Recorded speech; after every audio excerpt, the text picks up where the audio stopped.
Seja bem-vindo ao PLSS TI nas Nuvens. Hoje, novamente, vou bater um papo com o CEO da Algasec, Rodrigo Fragola, e dessa vez a gente vai desvendar os bits and bytes e vai para um papo um pouco mais técnico relacionado à segurança. Então, Fragola, seja muito bem-vindo, muito obrigado por aceitar o convite do PLSS TI nas Nuvens, e vamos falar de firewall hoje? Obrigado, João. Vamos. Eu que agradeço aí o convite, a oportunidade, mais uma vez, aí, de trocar umas ideias e passar um pouco de conhecimento para o teu público. Né? Muito legal. Vamos falar um pouco de Firewall, não vamos também espantar o pessoal, né? Dizer, não, muito técnico, daqui a pouco o pessoal vai embora, leva a xícara de café embora, não.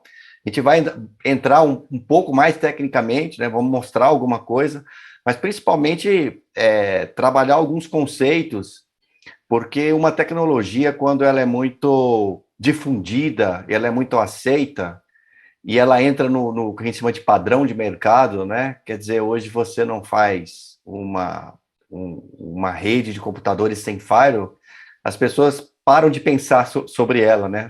Param de pensar do motivo dela estar ali, de por que ela está ali, e aí você começa a ter problemas de implementação, né? Porque você implementa uma coisa que você sabe que precisa dela, mas não sabe quais são os fundamentos que estão por trás dela. Então a gente vai trazer um pouco essa explicação, até para facilitar aí os projetos de rede, né, das pessoas. Muito legal, muito Tá legal. Fragola, então, começando firewall, a tradução literal, parede de fogo, a gente já introduziu um porque precisa da segurança, né? O que está virando o mundo cibernético, mas, basicamente, o que é o firewall? O que ele faz? Vamos a máxima do porteiro, né? O firewall, na realidade, todo mundo já deve ter escutado isso, é a máxima do porteiro. É aquele software que fica ali no gargalo entre um ambiente e outro, dizendo quem pode entrar e quem não pode entrar. Né? E aí você tem vários níveis de porteiro, né? Você tem aquele porteiro que está só controlando o fluxo, não é? Então, vamos mais devagar, vamos mais rápido. Você tem aquele porteiro que olha a roupa da pessoa, olha o estilo da pessoa. Aí você tem aquele outro porteiro que olha a identidade da pessoa, não é? E você tem aquele porteiro que só deixa entrar quem tiver o nome na lista, né? Como diz. Então, na realidade, o firewall é esse grande porteiro aí entre dois ambientes ou mais, e a gente vai falar um pouquinho mais sobre isso na frente, não é? E ele é um conceito que surgiu há muito tempo, ele é um conceito antigo, ele surgiu inicialmente, e aí vamos entrar um pouco no tecnicês, né, partindo do princípio que as pessoas conhecem TCP/IP e etc., né? Como um gateway que separaria duas redes através de IP, né? Então, eu tenho 10 máquinas atrás dele, mas eu só deixo que apenas uma máquina seja visível para o outro lado. Então, primeiramente, ele começou assim, separando IPs, e depois a tecnologia foi desenvolvendo, até chegar ao que a gente tem hoje de um nível de sofisticação e complexidade, aí é o problema da sofisticação, né, extremamente elevado. O que está por trás do conceito de firewall, né? Matematicamente falando, a coisa funciona assim. Se eu tenho, por trás de cada IP, 65 mil portas de acesso, vamos usar um número menor para facilitar a conta. Cada IP, eu tenho 1000 portas de acesso. Se eu tenho um IP em cada máquina, eu tenho 10 máquinas, então eu tenho 10 vezes 1000 possibilidades. Não é? Então, eu tenho 10 máquinas, com cada máquina com 1000 possibilidades. Então, isso é o que a gente chama de superfície de ataque.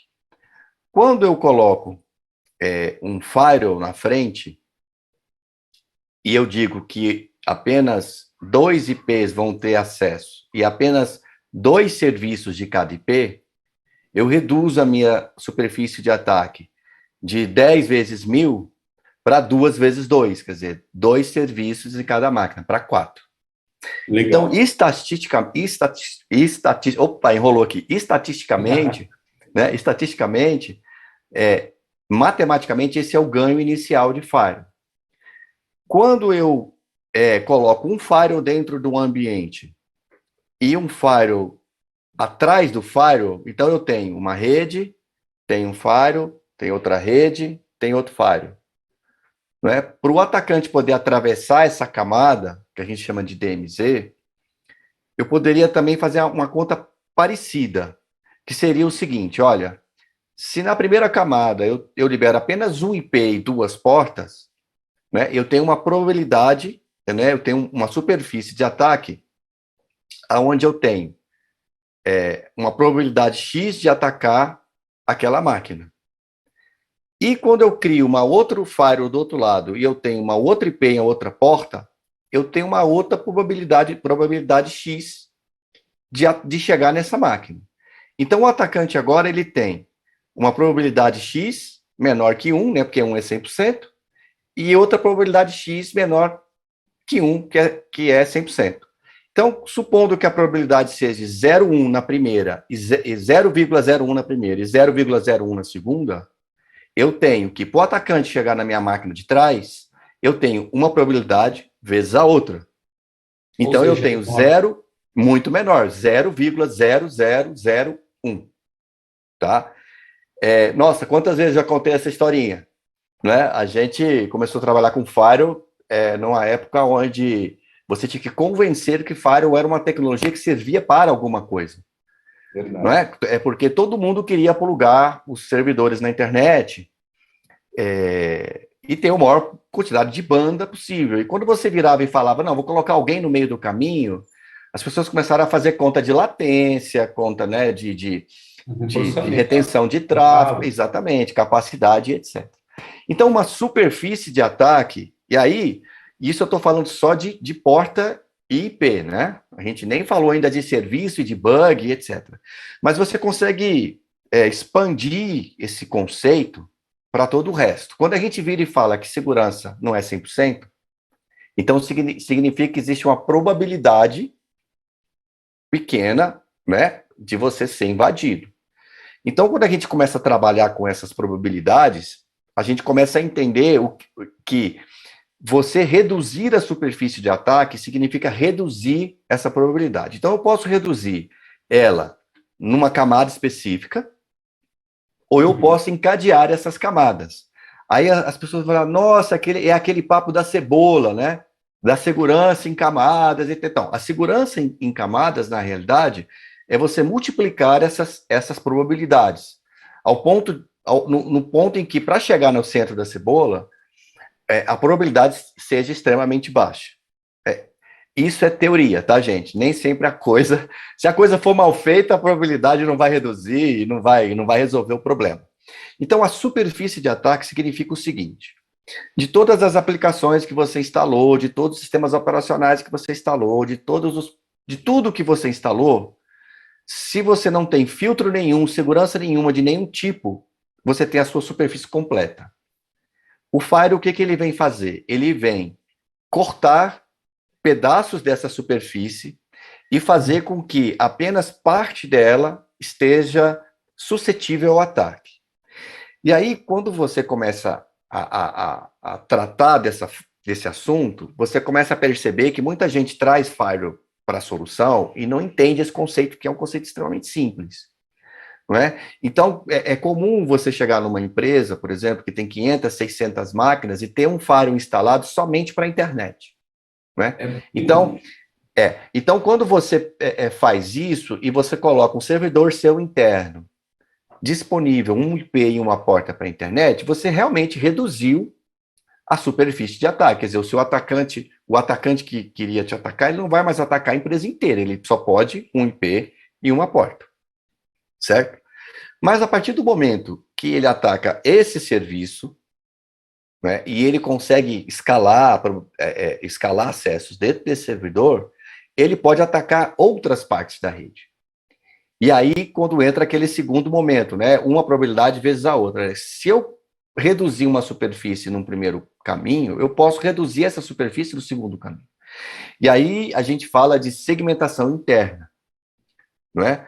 Hoje, quando você fala em segurança, você fala em trust, zero trust, né? Que é zero confiança zero no teu ambiente. Eu não sei se a gente falou isso na outra live. Mas várias coisas, mas não disso.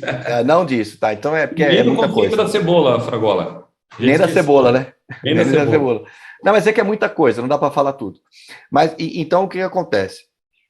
Quando você tem, hoje, um tratamento de zero trust, eu acho que a gente pode falar disso depois numa outra live, Legal. tá? É quando você não confia em ninguém. Né? Então, a gente tem situações onde você tem a equipe técnica, por exemplo, toda tem a senha de root, por exemplo. Né? Ou, por exemplo, o dono da empresa não entende nada de tecnologia e tem a senha do servidor. Para que ele tem essa senha? Do domínio, né? Para que ele tem essa senha? Né? Para ele uma hora perder e cair na mão de quem não der. Só para isso que serve. Né? Então, quando a gente fala em reduzir superfície de ataque com firewall, basicamente a gente está falando em segmentação internet, rede interna e segmentação interna. Então, vamos lá. Eu tenho uma equipe de contabilidade, não é? Que tem ali os dados da empresa, os bancos de dados, da área contábil, financeira, etc. Essa equipe ela tem um nível de conhecimento, ela tem um nível de aderência às normas da empresa e etc. Já a equipe de suporte, né? A equipe de TI, ela tem um outro nível. Dentro dessa equipe de TI, eu tenho desenvolvimento. Essa equipe tem um outro nível.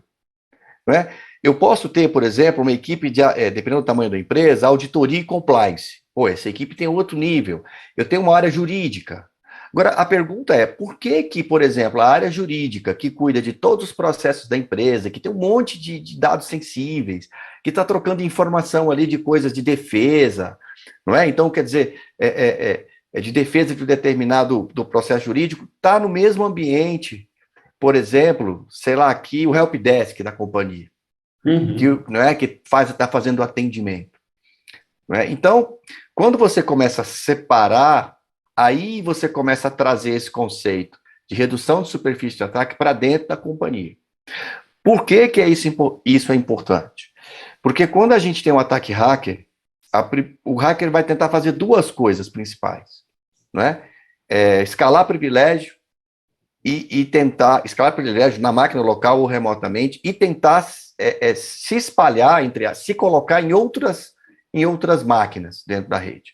Né? Inclusive máquinas que você nem imagina, como, por exemplo, impressoras IP. Né? Quando você segmenta a tua empresa e você passa a ter problemas de segurança num determinado segmento, não é? Você consegue restringir o dano àquele segmento, certo? Isso aí é uma coisa que dá para a gente brincar bastante com isso, mas assim, é um aspecto interessante porque a maioria das empresas não tem, e eu posso falar assim de carteirinha, a sua infraestrutura alinhada com o negócio. Quando muito, né, Rodrigo, a gente encontra um cenário de um firewall com uma DMZ bem feito para os servidores. É muito raro mesmo você ver VLANs setorizadas para cada um dos setores da empresa, isso realmente, ou no switch layer 3 para já dar uma filtrada, ou mesmo plugado numa solução de firewall para fazer esse filtro. Então, e isso acontece também em empresas grandes, Rodrigo? Acontece porque tirando algumas empresas, algumas startups específicas, alguns negócios que são que eu chamo de negócios monolíticos, por exemplo, um Uber, né? É um negócio monolítico, ele só faz aquela coisa específica, não é? De fazer uma pessoa ligar com a outra, você consegue desenhar uma infraestrutura associada ao serviço. Mas quando você pega empresas mais complexas, empresas de serviço, empresas que têm que entregar um monte de coisa diferente, geralmente têm o seu crescimento de forma orgânica e você não tem um alinhamento com a infraestrutura, principalmente as empresas antigas, né? Principalmente as empresas que já estão há algum tempo no mercado. A gente vem de uma época, lá de 20 anos atrás, que isso não era uma preocupação no primeiro momento. Né? A gente fazia uma segurança, né, de DMZ, eventualmente uma segurança interna, tirando alguns órgãos mais estratégicos, por exemplo, você pega a parte de fornecimento de energia elétrica, onde tem sistema SCADA, que aí tem um legado, né? Quer dizer, essas coisas muito óbvias você acaba achando no mercado a segmentação, porque se o cara não fizer também, o negócio dele acaba em um mês, né? Certo? Mas quando você quer fazer o refino, você realmente não encontra isso.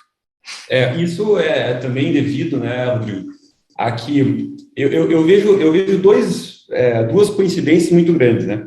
Primeiro, quando você investe em segurança, muitas vezes isso não aparece, porque está seguro. E, às vezes, quando você investe em segurança, aparece até da forma errada, que daí você bloqueou o acesso do CEO lá, ele chega e fala assim, limpa tudo, tira tudo esse negócio daí. Né? Então é meio ingrato, né, esse cenário.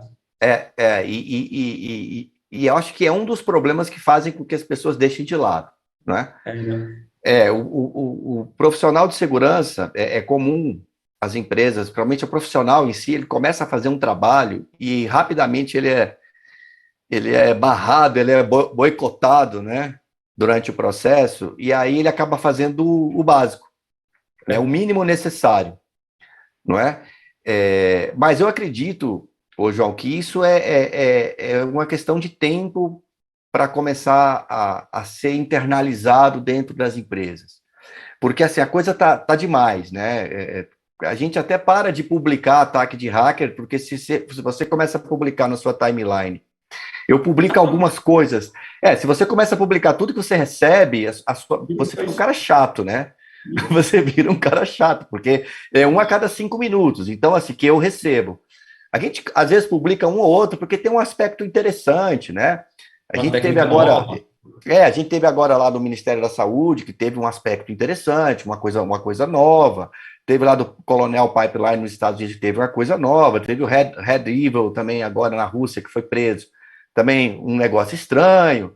Né? Então, essas coisas assim, um pouco fora da curva, a gente acaba publicando. Mas, assim, o basicão, né, a gente acaba não falando sobre ele, porque virou, entre aspas, um risco do negócio. Legal. É interessante isso, que algumas empresas já perceberam isso, mas, por exemplo, você percebeu que nós tivemos vazamento de conta Pix, não é? Quer dizer, em menos de 3, 4 meses do Pix estar funcionando, as fintechs já conseguiram vazar o dado. Então, você imagina o nível de segurança que existe nessas fintechs. Agora, você é um investidor e vai colocar dinheiro numa fintech. Você sabe qual é o investimento de segurança que está sendo feito numa empresa que só vive de tecnologia? Será que o cara não está fazendo só o básico do básico para poder justificar o emprego dele naquele momento? Será que ele tentou fazer uma coisa legal e o orçamento não deu? Não é? A segurança ela vai funcionar. Dizem que assim, que a boa segurança é aquela que não incomoda, né? Uhum. Certo? E aí o grau de incômodo ele tem muita relação com a consciência do usuário, não é? Então, assim, se eu entendo que o meu firewall está ali fazendo uma autenticação, eu tenho que fazer uma VPN para poder entrar numa rede, né? Se eu entendo o que está por trás disso, eu sou um usuário que reclamo menos, não é? Que aquele é um processo. Agora, se eu não entendo nada disso, eu sou um usuário que reclamo muito. Lógico. Não é? Então, esse incômodo, ele é relativo. Ele é relativo. Legal. E, Fragola, a gente falou, então, um pouquinho da ideia do porteiro, aí chegamos aí na ideia de diminuir a superfície de ataque, né? Que nada mais, nada menos é que expor o mínimo possível para o atacante, né? Então, entender o que tem que expor e só expor aquilo, mas beleza. Se eu tenho que expor um acesso RDP, um acesso remoto ao SSH, por exemplo, enfim, um site que esteja rodando dentro do meu servidor, eu estou expondo uma porta. E aí, nessa porta, o que eu faço? Eu rezo ou eu descontrolo? Não, rezar sempre, né? Rezar sempre. Né? Rezar sempre. Eu não sei se é Santo Expedito, que é o santo das causas impossíveis. Acho que é o padroeiro da computação. Eu não sei se é o Expedito. Vamos pesquisar isso. Corrige aí, depois me corrige aí embaixo. Você escreve, se não é o Santo Expedito, é algum outro. Mas é o padroeiro das causas impossíveis. Eu lembro quando eu estudava computação. Vamos pedir para a produção confirmar aqui já. Confirmar. Eu tinha um santinho desse que andava comigo para cima e para baixo. Como é que funcionou, né? Quer dizer, a gente começou primeiro trabalhando firewall com IP. Né? E logo se descobriu que não dava, né? Que não tinha essa opção de você abrir a máquina inteira. E aí, não, vamos trabalhar as portas. Né? Então a gente passou a ter um IP origem, um IP destino e uma porta destino. Depois a gente começou a pensar, não, vamos também trabalhar essas portas origens. Então, a gente tinha IP destino, porta destino, IP origem, porta origem. Depois a gente começou a entrar alguns protocolos, e esses protocolos eles negociavam portas de forma automática, né? Tipo o RPC. Então o Firewall passou a fazer uma coisa que ele não fazia antes, que era começar a olhar dentro do protocolo, da área de dados do protocolo. Né? Então a gente abria o pacote, né? Abrir a área de dados do pacote, porque até esse momento a gente estava falando de header, né? Header IP. Então a gente abria a área de dados do pacote e olhava bem, esse serviço aqui que roda nessa porta, ele negocia portas dentro daquela área de dados. Eu vou ler essas portas e quando elas passarem, eu vou automaticamente incluir regras de liberação para essas portas. Isso a gente chama de filtro por estado. Né? Legal. Então, o FTP tem isso, acho que o RDP tem isso. Né? Tem vários protocolos que trocam esse tipo de porta para poder transformar a vida da gente no inferno. Né? Porque você passa a ter que... porque o TCP/IP você poderia rodar protocolos diferentes em mesmas portas. Né? Eu não precisaria ter, por exemplo, um FTP rodando na 21. Eu poderia ter o FTP na 21, o protocolo do Zezinho na 21 e tal. E aí você acabou tendo que nominar essas portas e travar essas portas, meio que para que todo mundo saiba, não, a porta 21 é um FTP. Então, se é um FTP que está tendo uma conexão de controle, vai passar a porta ali, que vai me dizer qual é a conexão de dado, para poder liberar essa porta automaticamente. E aí a gente passou a ter esses filtros por estado. Em paralelo a essa evolução, estava rolando na época, surgiram os proxies, não é? Justamente para tentar resolver esse problema. Então foram duas abordagens distintas. Uma que snifava o pacote, tal, abria o pacote e fazia esse tratamento, e uma outra abordagem que ele partia do princípio que existia um proxy, que é um porteiro, a mesma coisa, é um procurador, né? Onde aquele protocolo ele é treinado a se conectar naquele proxy, e aquele proxy se conecta para fora, não é? E aí você tinha prós e contras, né? A vantagem dos firewalls que não tinham proxy é que eles eram mais rápidos, não é? Eles eram mais velozes, usavam muito menos memória, interferiam menos na latência. Os que utilizavam proxy eram mais lentos, interferiam muito na latência, o protocolo tinha que ter o suporte para aquele proxy utilizar, apesar de que existiam proxy depois inventaram os proxy padrão, não é? Mas como ele faz uma conexão, usa a área de dados, não é? Ele fica muito lento, o processo fica muito lento. Em compensação, se eu tenho um proxy que não é genérico, eu tenho uma capacidade de filtro mais elevada, não é? Então, naquele momento você tinha muito uso de proxies genéricos para poder fazer passagem de rede, né? Passagem de rede, e você tinha os proxies web que começaram a surgir na época, não é? E os proxies web, você tinha alguma coisa que você podia fazer com ele, como, por exemplo, autenticação, você podia fazer um cache, que é uma coisa que fazia, não sei nem se a moçada de hoje sabe o que é isso, porque na nossa época fazia sentido ter cache. Hoje, o cache, dependendo da situação, ele até atrapalha, né? Né? Com o 5G, eu acho que os caches vão morrer, vai sobrar só as grandes corporações. Mesmo, quem sabe, né, para distribuir, porque fora isso não faz sentido. Não faz. A gente chega, desculpa, eu te cortei, mas a gente chega na casa das pessoas com banda gigabit hoje. É um negócio absurdo, impraticável um tempo atrás, né? Isso, exatamente. Não, eu estou falando, a primeira experiência minha, eu subi uma universidade inteira conectada a 19.200. Né? 19.200 bits por segundo. Não é bytes, não, é bits. Bom, você ainda divide por 8 ainda. Eu não era vivo. Então você tinha só a tua época aí. Você tinha 3.000 pessoas conversando a 19.200. Você não consegue mandar mensagem no WhatsApp a 19.200 hoje. Não, né? Então, aí a gente estava no proxy, né? Então, falamos do firewall, falamos de filtro de pacote, filtro de estado, do nosso terror com portas aleatórias. Aí entrou o proxy para resolver esse problema. Aí, Oi. Não, e aí você tinha essas duas tecnologias que eram concorrentes, Legal. né? E que acabaram, os fabricantes na época, eles acabaram acoplando as duas soluções. Né? Então, Legal. assim, os fabricantes que acoplaram as duas soluções, eles sobreviveram. Os fabricantes que foram somente prox, eles acabaram morrendo no meio do Tá. caminho. Né? Quando a gente fala em combinar Next Generation Firewall, é isso? Calma, isso aí é Ainda antes de não? Next Generation Firewall. Antes. Legal. Bem antes, bem antes. Então, vamos lá. Tá? Então, essa combinação de filtro por estado, né, de verificação de protocolos, mais prox, acabou sendo a vitoriosa, por quê?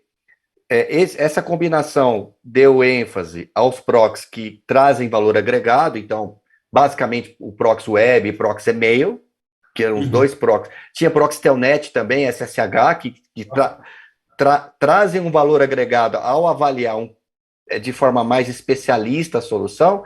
Então, o proxy web, ele verificava se o site era pornográfico, se não era, se o cara estava autenticado ou não, se ele podia acessar a partir de uma zona ou não. Tinha perfis diferentes. Então, quer dizer, não era só olhar uma porta, né?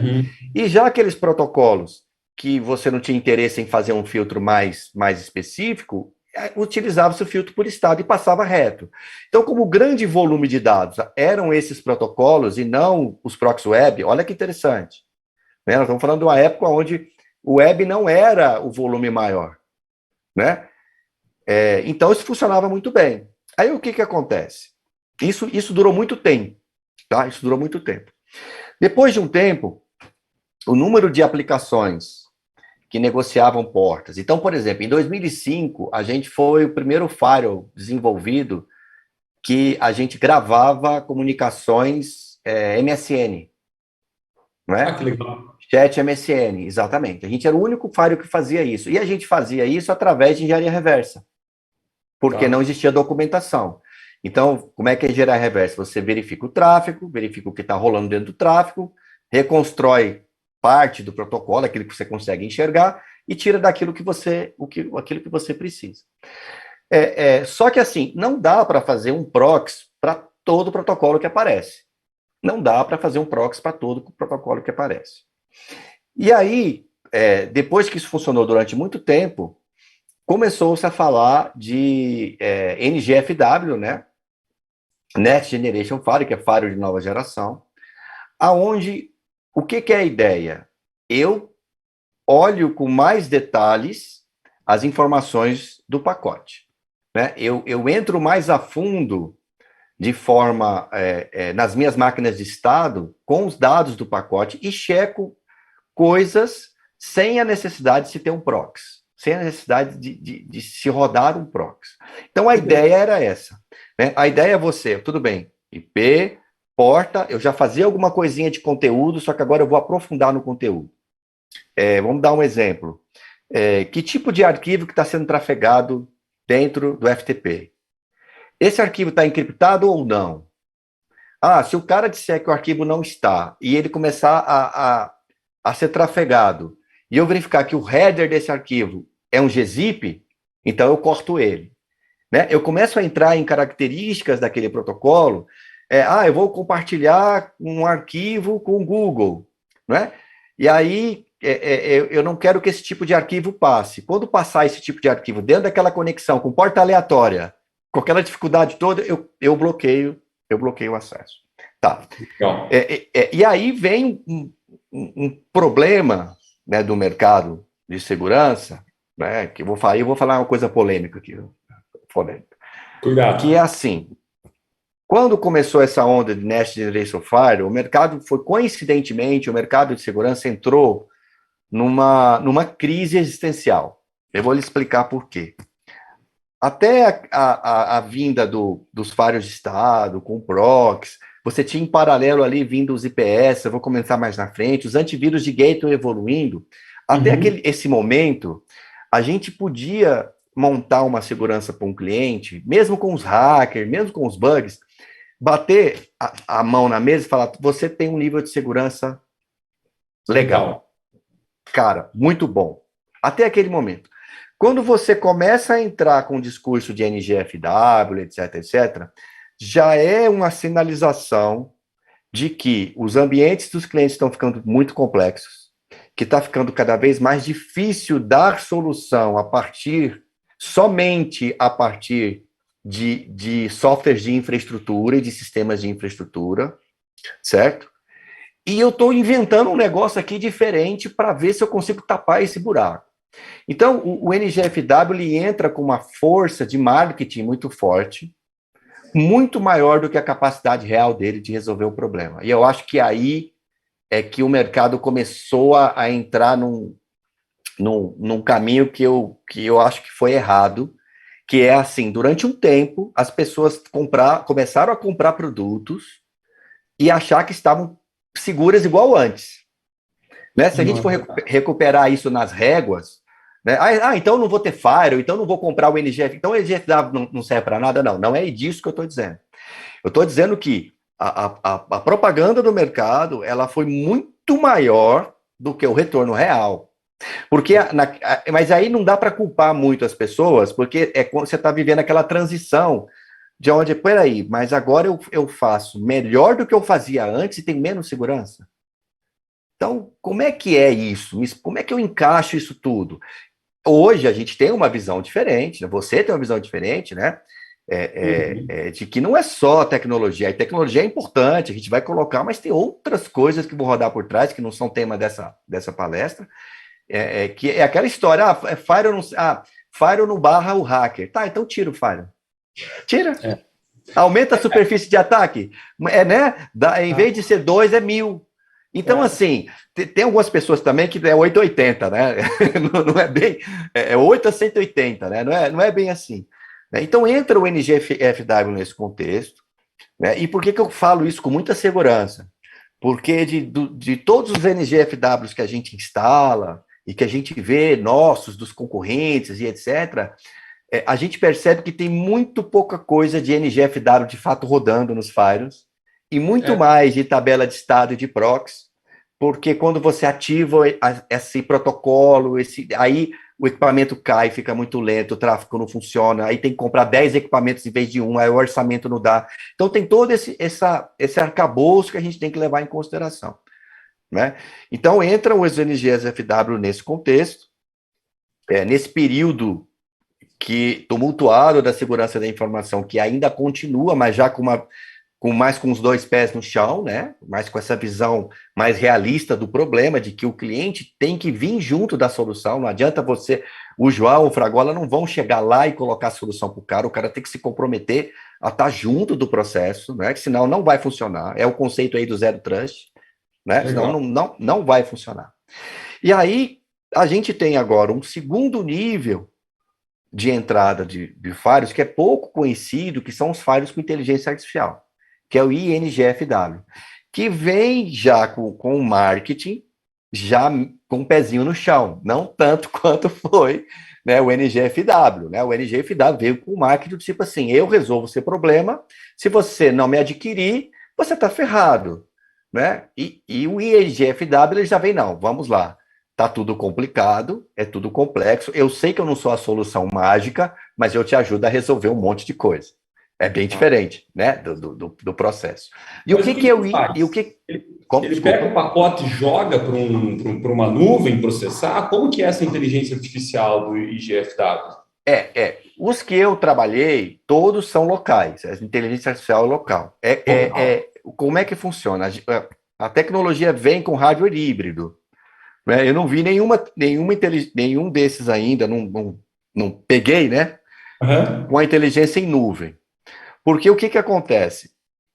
A gente tem um problema de delay no Firewall, não é?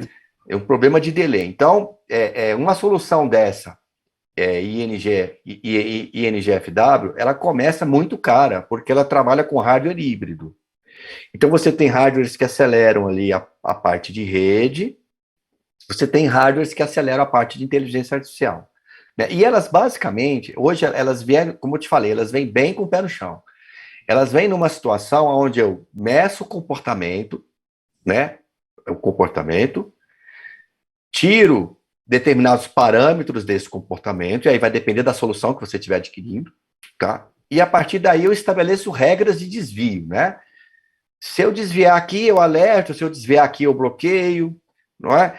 E aí, essa estratégia de NGFW funciona muito bem quando a gente volta lá atrás na superfície de ataque, não é?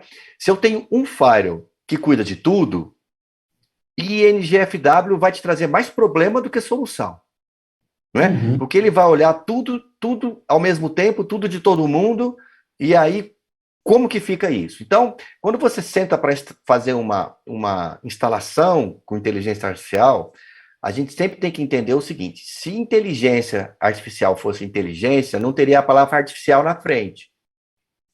Tá? Fantástico. Certo? Então, inteligência artificial, ela tem limites. E esses limites são muito grandes, são maiores do que a gente vê na televisão. Tá? Esse boom que existe de inteligência artificial, esse pode ser também um outro podcast que a gente pode brincar com ele, é simplesmente porque a capacidade de processamento e a capacidade de armazenamento são maiores. Do ponto de vista de tecnologia, do ponto de vista de teoria da comunicação, de teoria da computação, a gente está falando de coisas de 30, 40 anos atrás, ou mais. Certo? São paradigmas que não foram quebrados. Não é? Então, a gente vai resolver muita coisa legal com a inteligência artificial? Vai. E vai ajudar a gente? Vai. Mas não vai substituir o homem, está longe disso. Então, quando você pensa em inteligência artificial, num Firewall e NGFW, você tem que pensar o seguinte: cara, eu quero trazer isso aqui para um ambiente que eu preciso ter um nível de segurança muito legal, e esse ambiente, ele tem um conjunto de variáveis o mais restrito possível. Quanto mais restrito for esse conjunto de variáveis, quanto menor for o conjunto de resultados, causa-consequência, né, essa combinação aí de causa-consequência. Mais rápido. Certo? Mais rápido e mais assertivo é o algoritmo. Não é? Quanto mais combinações, né, e aí você tem combinações que às vezes fogem do domínio da inteligência artificial, porque aí vai depender de quem desenhou ela, né? E aí já é um problema mais profundo para se tratar. Dependendo da situação, ela não tem nem condições nem de enxergar aquela situação. A inteligência artificial tem uns aspectos interessantes, né? Principalmente machine learning. Às vezes ela pode descobrir algo que você nem imaginava que existia, e ela pode deixar passar algo óbvio. Que qualquer um que estivesse olhando ali, pô, mas isso aqui é óbvio, mas pô, ela não viu. Né? Então, a ML ela pode ser extremamente inteligente para algumas coisas, extremamente burra para outras coisas. Né? Então, o INGFW, que é o momento que a gente está hoje, ele está nesse estágio, né, de evolução. É muito pouco conhecido, muito pouca gente usa por enquanto. Legal. Fragola, e quando a gente fala de aceleração de hardware em firewalls, o que é isso? Entra nessa ideia do INGFW ou não? E isso foi uma das coisas que possibilitou a utilização de inteligência artificial dentro dos firewalls, não é? Então, isso é um ponto. Mas a aceleração em hardware, ela vem sendo utilizada há muito tempo.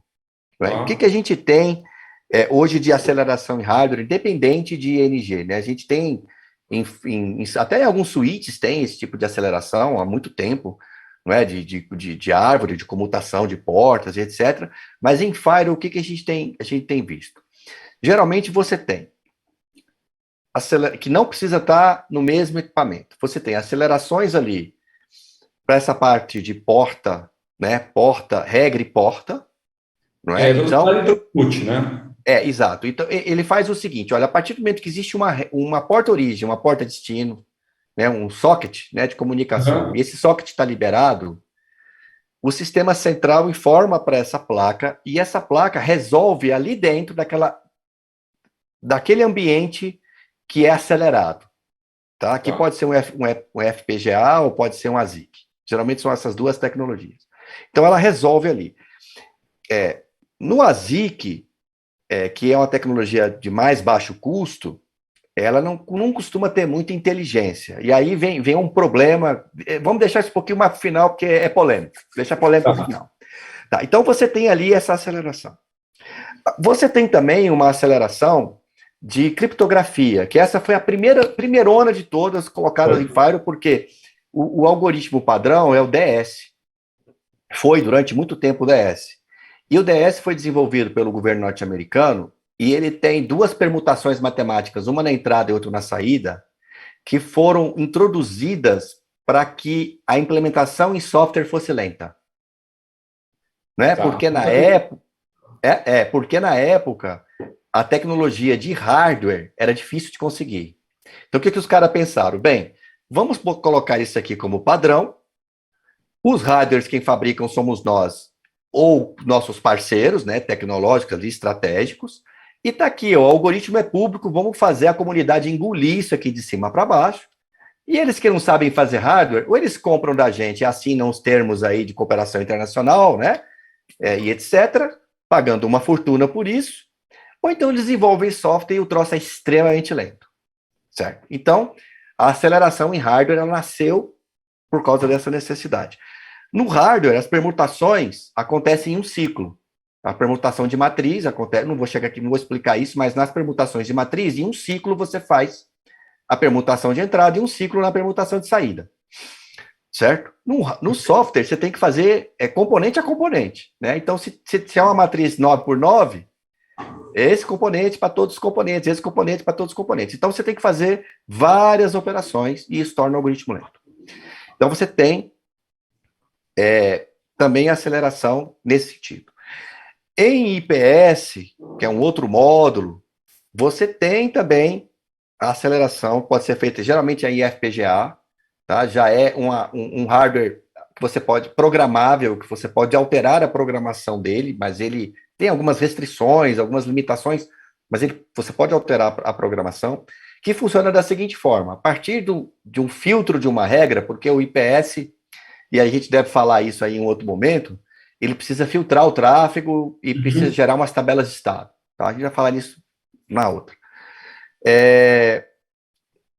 Ele tem um conjunto de filtros, um conjunto de entradas que ele pode aplicar ali, e o algoritmo acelera de que forma? As streams que estão mais sendo utilizadas, as assinaturas mais sendo utilizadas, são as que são aceleradas. Né? Então, nota, quando você compra um equipamento que tem aceleração, você compra um Frankenstein. Né? E esse Frankenstein, ele tem um núcleo. Um núcleo. E esse núcleo é o núcleo que controla esse Frankenstein. E aí, cara, vem o problema de comprar hardware acelerado. A tecnologia de ASIC, né? ASIC, ela é extremamente barata e você pode ter implementações baratas delas. Então, o que os fabricantes fizeram? Né? Espertamente fizeram. E fez muito sucesso no Brasil isso. Aí vocês pesquisem aí, vocês vão achar o nome dos fabricantes. Ele pega um hardware vagabundo, né? Faz uma aceleração de velocidade de pacote, né? E vai lá e faz um teste de performance com essa aceleração. E dá uma performance absurda. Por quê? Porque, cara, ele só está passando o pacote de um lado para o outro ali. Ele não está checando nada. Né? E isso causou uma série de problemas, porque, assim, ninguém compra firewall para fazer filtro de pacote. As pessoas compram firewall para fazer antivírus, aí vamos falar disso lá na frente, fazer antivírus, fazer uma série de coisas. Exatamente. Tá? Então, o que acontecia? Os caras, quando fizeram isso, eles vendiam um firewall, por exemplo, a R$1.000, que era 5 vezes mais rápido que o concorrente dele a R$1.000. E fizeram durante 2 anos uma propaganda fraudulenta no mercado de que tinha um hardware mais barato. Aí o incauto, né?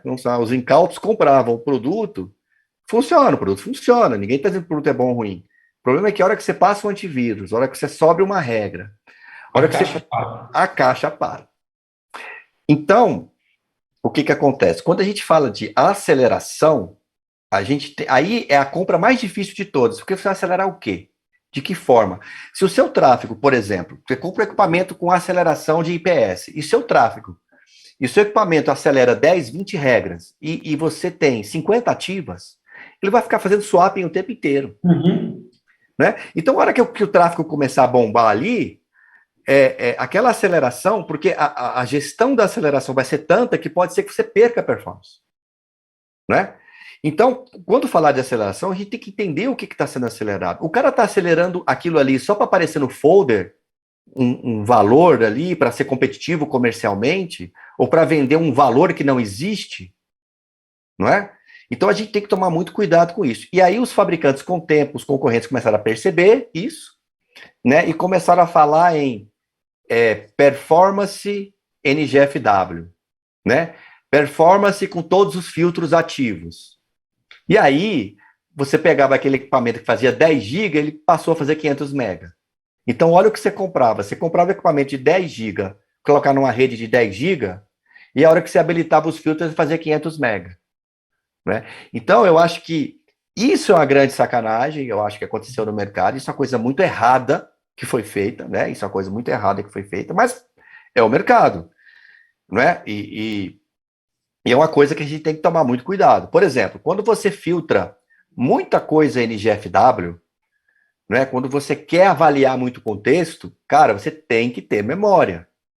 Se você não tiver, não adianta comprar um Firewall de 2 MB, 2 GB de memória, 4 GB de memória, se você quer verificar tudo que está correndo dentro da sua rede, se você quer subir um protocolo de sniffer, etc. Então, essa é a grande dificuldade que a gente tem hoje no mercado quando se fala de Firewall.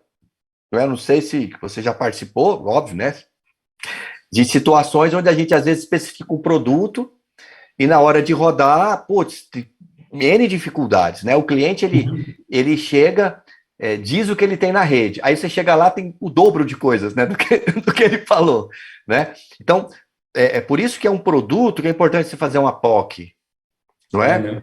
É um produto que é importante você fazer uma POC. Então, como é que a gente deve escolher? Não é? A gente deve primeiro entender o que a gente está comprando de aceleração. Na dúvida, vai em cima da velocidade NGFW, não é? Tenta entender as velocidades de IPS se não estão sendo aceleradas. Tomar muito cuidado, porque tem um conjunto de regras que são aceleradas e outros não. A gente vai falar um pouquinho mais no módulo de IPS sobre isso, tá? E tem que entender o quanto de memória que você precisa, né? E aí, isso começa a ser um problema quando você tem aquele cliente que quer colocar tudo num firewall só. Não sei se você já teve essa experiência. Né? Não, em vez de comprar 3, 4 firewall, compra um maior e põe tudo num só. Né? O pobre do técnico, né? Ele se enrola na ponta porque tem que fazer tudo num só. Como? E aí começa a ficar lento. O que a maioria das pessoas não sabe é que quando você começa a implementar a segurança e começa a ficar lento, o que o técnico faz? Tira a segurança. Sim, até porque é uma pressão, né, Rodrigo? A gente que está na ponta técnica, a gente sabe, o cliente quer velocidade, o cliente ele quer qualidade, e às vezes o gerente de TI dessa empresa está sendo tão pressionado que ele aprovou um budget com a diretoria, ele pediu 100 mil dinheiros, aprovaram 50 mil dinheiros e ele teve que comprar. Daí comprou aquilo subdimensionado ou no limite, a empresa cresceu um pouquinho, é difícil essa comunicação realmente de segurança, orçamento financeiro. É uma situação complicada. Então, assim, é uma ilusão achar que você vai comprar algo acelerado sem entender o que você está acelerando, que você não vai ter problema porque está acelerado. Então, acho que o principal cuidado é isso. Né? Eu, particularmente, quando eu trato de ambientes de alto risco, eu gosto muito de segmentar o problema. Né? Então, se eu tenho, por exemplo, aí a gente vai falar um pouco dos serviços adicionais aqui de Firewall, eu acho que a gente pode entrar nesse assunto, que assim, eu já montei soluções onde eu tinha um conjunto de firewalls que fazia filtro e NAT, um conjunto de firewalls que fazia VPN, um conjunto de firewalls que fazia home office. Legal. Por quê? E um outro conjunto de firewalls que fazia filtro URL. Por quê? A gente está falando de um conjunto de firewalls, aí você tinha vários equipamentos e ainda assim clusterizados. Exatamente clusterizados. Quer ver? Porque assim, o firewall, a gente só falou de filtro, né? Nós só falamos de filtro de pacote. Os firewalls podem fazer NAT também, não é? Que é aquelas conversões de endereço que hoje não só tem os NATs N para 1, 1 para 1, que você recebe 6 IPs e tem 50 mil máquinas atrás de você, né? Como você faz? Sim. Né? Você faz os NATs... Qualquer roteador faz isso, né? Hoje, a DSL, que você põe em casa, exatamente. Ponta e vai, né? Isso. E agora a gente tem os NATs também de IPv4 e IPv6. Verdade. Né? Então, hoje, muitos serviços na internet hoje são publicados nas duas redes, IPv4 e IPv6. Eu tive uma experiência minha aqui em casa, meio traumatizante, que foi assim, eu troquei de operadora, né? E veio com um desses modem de operadora. Eu sou grilado com modem de operadora, porque, cara, eu checo o firmware, eu faço tudo, porque a gente já pegou coisas, assim, absurdas em modem de operadora. E, de repente, os meus equipamentos todos aqui em casa começaram a se conectar IPv6.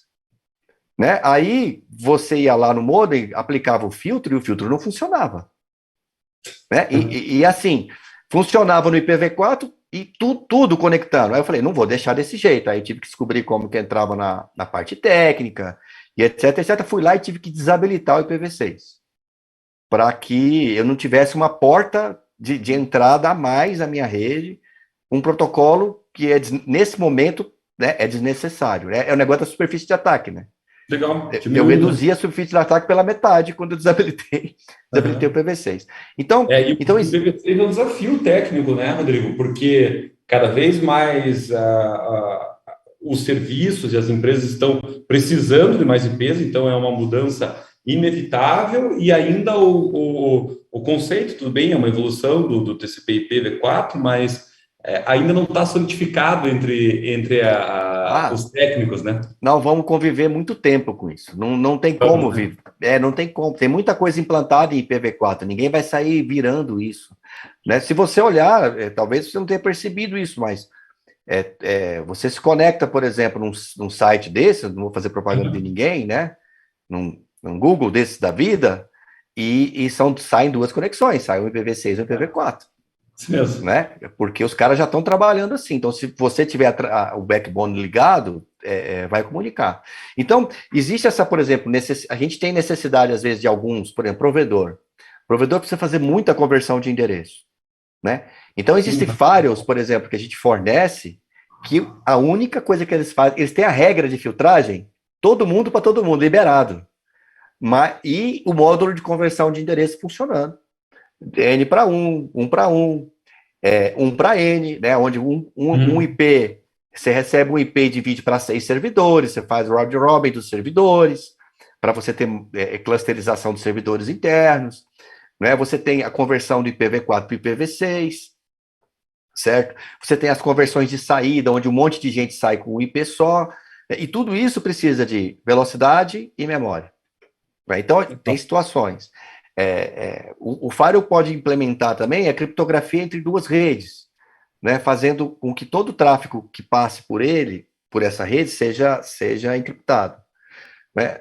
Mas eu liguei para o meu provedor e eles colocaram uma VPN MPLS para mim, que é uma VPN que eles garantem que ninguém tem acesso, inclusive é encriptada. Eu falei, cara, é o seguinte, se o seu provedor de link tem acesso ao teu link, você não tem segurança. Se você quiser ter segurança, você tem que puxar a criptografia do teu ponto de firewall até o ponto do outro firewall. Porque no meio do caminho, o teu provedor tem contratos com outros provedores, né? Você não sabe que os algoritmos que os caras estão usando, se é que eles estão usando algum, porque a criptografia gasta performance, gasta recurso. Existem outros contratos no meio do caminho. Você não sabe, por exemplo, nós já pegamos situações onde um provedor desabilitou a segurança para fazer um troubleshooting. O técnico resolveu o problema e não voltou a segurança. E não voltou a segurança. O cliente ficou um mês sem segurança, achando que estava seguro. E aí nós fomos fazer um atendimento, descobrimos que o canal do cara não estava seguro. Né? Então, assim, os firewalls fazem essas criptografias de ponta a ponta, tá? E isso é uma coisa extremamente útil. Né? Os firewalls podem também fazer as criptografias do teu notebook até a tua empresa, não é? Então, mas por quê? As VPNs, as famosas VPNs, todo mundo sabe hoje, né? Isso, né? Home office, né? Virou palavrinha da vez, né? A palavrinha da vez, né? Quer dizer, a VPN é o mínimo necessário para você acessar a informação segura dentro da sua empresa. Mínimo. Certo? É o mínimo, assim, é o básico. Principalmente se você está acessando uma rede pública. Né? Quer dizer, eu não confio no provedor que fornece o modem aqui na minha casa. Eu não confio nele. Porque ele tem acesso ao modem. né? Eu troquei todas as senhas do meu modem, por exemplo, que é um padrão que eu faço. Mas será que não tem aquela senha master XYZ que só o cara conhece? Entendeu? Pode, Certo? né? Eu chequei o firmware do meu modem. Você checou o firmware do modem da sua casa? Você sabe É, se o a gente, firmware que está rodando nele não está gateado, não veio de um outro, porque acontece isso. Às vezes não é culpa da operadora, não. Isso veio de outro cliente, já contaminado. A operadora não trabalha com terceirizado, você não sabe quem é o terceiro, nem a operadora sabe quem é o técnico na ponta que faz o atendimento. Né? Então, essa cadeia de suprimentos, a gente tem que ficar atento a essa cadeia de suprimentos que fornece segurança para a gente. Né? E aí, nessa tecnologia, né, que eu comentei, a gente pode ter um conjunto de firewalls fazendo só filtro, outros fazendo só NAT, dependendo do volume, outros concentrando VPN, mesmo com placas aceleradoras. Aí você fala, agora, o cara tem a placa aceleradora e ainda precisa ter um outro firewall separado? Quando a gente fala de contenção e superfície de ataque, e a gente fala em segmentação, como é que a gente alinha isso com o negócio, com a política de segurança? Então, você alinha a superfície com a segmentação alinhada à política de segurança da companhia, certo? E essa política, ela é de alto nível. Ela é troca de senha, ela é o que o diretor pensa, ela é o que o dono da empresa pensa, ela é o que os auditores estão dizendo que é, certo? E aí, o que você percebe? Essa segmentação tem públicos diferentes. E esses públicos têm prioridades diferentes, né? O serviço que dá mais dor de cabeça é o tal do acesso web, né? Porque você porque você quer filtrar e etc, etc, todo mundo quer acessar, e aí você tem um outro serviço de VPN, que é um serviço tranquilo, site a site entre as empresas, você tem o controle ali do que está correndo, e aí você tem que ficar o tempo inteiro mexendo nesse firewall, porque tem um site que tem que liberar, ou um site que tem que bloquear, e aí você coloca em risco a tua VPN lá com tuas filiais, porque o teu técnico está mexendo no mesmo equipamento que faz a concentração. faz total Então, sentido. né? Então você faz essa separação, e ela é muito comum nas empresas maiores. Eu acho que assim, o maior erro que existe hoje é o cara querer comprar um super firewall e botar tudo dentro. Isso aí nossa, talvez seja uma das maiores burradas que alguém pode cometer, né? Porque Mas a partir ela. de quantos computadores, Fragola? Assim, dá um norte para o pessoal, assim, até onde eu posso usar numa caixa só? A partir de que momento eu quebro? Eu sei que é uma pergunta bem difícil depois de É 40. impossível. Bate! O pessoal do sul aí, é impossível. Você não é você é mais do Não, norte, eu né? sou do Paraná O aqui. pessoal mais pro sul ali, cara, é impossível responder isso aí. É impossível. É uma coisa que assim, às vezes você tem, por exemplo, um firewall de um teleatendimento, por exemplo, tem 1000 máquinas atrás, mas o serviço é tão travadinho, é tão restrito, que você pode colocar um box ali, fuleirinho ali, só para fazer uma segurancinha básica, porque até as estações de trabalho dos caras é travado, né? Não tem disquete, não Legal. tem pendrive, disquete, ó. Não tem Porra, pendrive, não tem Bluetooth, não tem nada, certo? E a gente tem situações, por exemplo, que o cara tem 5 servidores na frente, atrás do firewall, que cara, tráfego, tráfego, tráfego, tráfego, tráfego. Então, assim, não dá para saber. O que eu costumo olhar? Eu costumo olhar como o órgão, né, como a empresa está organizada politicamente, e a partir do segmento, né, e começa a olhar qual é a necessidade de intervenção dos técnicos, por causa do TCO, da manutenção. Os equipamentos têm manutenção, tanto de configuração quanto manutenção corriqueira, desses equipamentos. Então, se você tem tudo numa máquina só, significa o seguinte: qualquer manutenção que você precisar dar, né, em qualquer um dos 32 serviços que tem ali dentro, você pode comprometer os outros 31, entendeu? Certo? Então, eu penso muito nisso, eu penso muito nisso. Tá? E aí, nesse conceito de VPN, surgiu um conceito de SD-WAN, que o pessoal fala muito, né? Esse é a outra segunda moda, VPN e SDO. Então vamos falar desse SDO agora. Então vamos lá, VPN, né, é para o acesso remoto da casa, né? Não resolve o problema do acesso remoto, não é a solução, não é o graal das soluções, mas é algo que você tem que ter se você quer acessar um serviço interno. E é uma certo? tecnologia muito acessível, né, Rodrigo? Para, assim, na prática, se você, para quem tem pouco recurso mesmo, não precisa nem comprar o software para isso, você acha Não, inúmeras já, soluções o open próprio notebook já tem o software, alguns fabricantes usam cliente e tal, mas a gente integra com qualquer coisa praticamente. É uma tecnologia que hoje está bem difundida, bem né? difundida, né? Não é Bem caro, difundida. é fácil, é simples, funciona. Exato. Não só para o acesso interno, mas para os acessos, principalmente a gestão do cloud, né? Perfeito, Porque perfeito. a gente tem um negócio que as pessoas que eu acho que vai ficar aí para um outro momento, que é um erro muito grande na segurança de cloud, que é assim, as pessoas terceirizam a segurança para o cloud, e aí tem lá o acesso do usuário e tem o acesso administrativo. Quantas vezes você já não viu uma página que tem lá o usuário e tal, e na mesma página tem lá o login para o usuário da empresa, né? Sim, E não é? E tá tudo para a internet, exato. né? Esse assunto é outro, esse assunto é um pouco mais cabeludo. Né? Mas assim, até para os clouds também você pode fazer essa conexão VPN. Então, isso dos homens, né? O Legal. SD-WAN, o que o SD-WAN faz? O SD-WAN é mais uma maquiagem, é uma coisa muito parecida com o NGFW, né? Porque o que ele faz? Ele pega várias tecnologias que os firewalls já desenvolviam, como, por exemplo, balanceamento de link de saída, não é? Balanceamento de rota, redirecionamento de rota, a lista é infindável, né?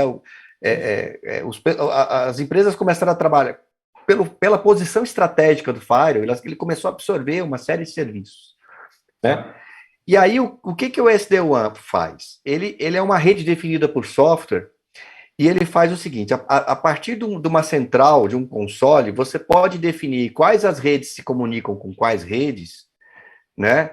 E quais as seguranças que você pode habilitar, independente da tecnologia que está conectando a rede. Então, eu posso ter um firewall na ponta com MPLS, com MPLS dedicado, que tem uma saída internet, com um modem 3G, 4G, desculpa, 4G, com uma outra, com um RJ45 que sai pelo roteador do vizinho, entendeu? E eu posso ter isso espalhado pelo Brasil inteiro, né? Cada equipamento numa filial, tudo isso acessando um ponto central. De forma que, se um link, eu aproveito o link, então eu posso ter esses links funcionando simultaneamente.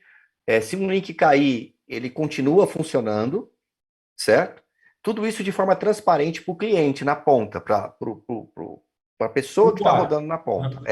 Então, o SD-WAN ele pega vários conceitos que já existiam no mercado, a gente já fazia isso há muito tempo, né, de Uhum. balanceamento de link, contingência de link, já chegamos a fazer balanceamento de link de até 8 links numa TV, uma TV dessas conhecida, certo? E que agora você traz isso para a ponta, de forma que você não precise mais ter, por exemplo, 2 links de alta performance caros. Você pode ter um link com a performance melhor e um ADSL, por exemplo, para contingência ou para funcionamento ao mesmo tempo. Os links estão aumentando a performance, então você consegue, dependendo da situação, até ter 2 ADSLs na ponta, cada uma de um fabricante diferente, né? E aí o cuidado é a rede física, né? É o que a gente chama de última perna, porque aqui no Brasil a gente teve um monopólio durante muito tempo de uma empresa específica, né? A Embratel, e ela foi dividida, mas ela foi dividida entre setores, né? Quer dizer, esse monopólio ele continuou durante muito tempo. Então a gente tem o que chama de monopólio da última milha, né? É. Então, quando você vai colocar um SD-WAN para funcionar, você não tem que pensar somente na estratégia de firewall, você tem que entender qual é a estrutura que está sendo usada. Eu já vi situações onde o cara comprava 2 links, mas a última milha era fornecida pela mesma empresa, né? E vinha pelo mesmo tucho de cabos. Então, se o cara um carro batesse no poste, por exemplo, e o poste caísse, É. caía as duas redes, né? Então, é aquilo que eu te falei, temos que ter um cuidado, né? Porque se você lê Uhum. o folder, você fica maravilhado, né? Mas tem vários cuidados aí que você tem na hora de implementar esse negócio. E o legal disso aí é a gestão centralizada, né? Que você consegue centralizar isso e pode fazer coisas do tipo, olha, eu tenho no meu cloud, né? Um firewall rodando lá no meu cloud, e as minhas filiais rodando todas em SD-WAN, e eu consigo é ter, por exemplo, num conjunto de filiais eu tenho um tipo de link. No outro, mas essa aqui fica num lugar onde não dá para puxar a DSL dessa operadora, tem que ser outra. Entendeu? Eu não preciso fechar o meu pacote com o mesmo cara em todos os lugares. Legal. Então, isso me deu uma flexibilidade financeira muito grande. Então, por exemplo, hoje um cara que roda linha dedicada no Brasil inteiro, né? Ele tem que começar a olhar para SD-WAN ou para algo que foque aí uma ADSL, etc. Uhum. Né? Se antes ele tinha uma restrição de usar esse serviço, por exemplo, eu tenho só nas principais prefeituras, das principais cidades que tem uma estrutura maior, eu tenho a minha farmácia, por exemplo, com 2 links, mas aquela lá, que é nos Cafundó, não sei de onde, eu não tenho. Né? E aí você tem um problema hoje que os negócios, principalmente os negócios que mexem com estoque, os estoques estão cada vez mais baixos, né? Por causa da cadeia de suprimento que é mais rápida. Então, você tem muita troca de estoque entre filiais. Então, se você não tiver o sistema, você não consegue fazer essa troca.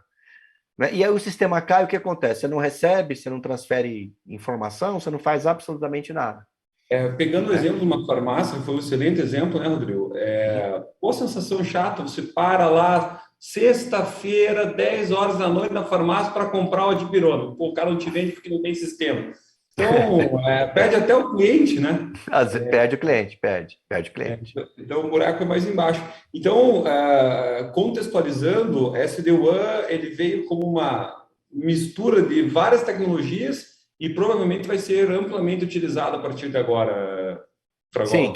Você vê a aderência aí a SD-WAN? Não, sim, está sendo amplamente utilizado, principalmente com a entrada dos clouds. Né? É uma coisa engraçada, quando a gente começou a trabalhar lá atrás, que as pessoas falam assim, não, o mercado de firewall vai reduzir, porque os clouds vão entrar e eles vão fazer toda a segurança lá e você não vai precisar pensar em segurança. O mercado de firewall simplesmente triplicou com a entrada dos clouds. Né? Porque o acesso aumentou, o nível de segurança aumentou, tem alguns aspectos interessantes aí sobre como aplicar a tecnologia de firewall em cloud, né? Mas, na realidade, o aumento do acesso aumentou o mercado de firewall. Então, e o SD-WAN, ele vem com uma forma simples de você vender alguma coisa que você já vendia antes, que era o balanceamento de link com tolerância à falha e com o tráfego simultâneo e balanceamento de rotas. Né? Porque o comprador, e é uma dificuldade que a gente tem na área técnica, né? É muito difícil, às vezes, a gente traduzir, e esse papo foi muito técnico. Com certeza a maioria dos donos de empresas já abandonaram essa live lá atrás, né? Mas é muito difícil. Essa live, Fragola, é para o nerd do TI, é para esse cara. É para o nerd do TI.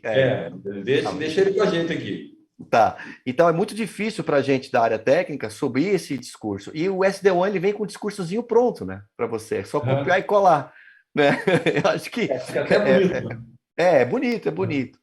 Né? Então é isso, cara. Eu acho que hoje já foi, né? Foi.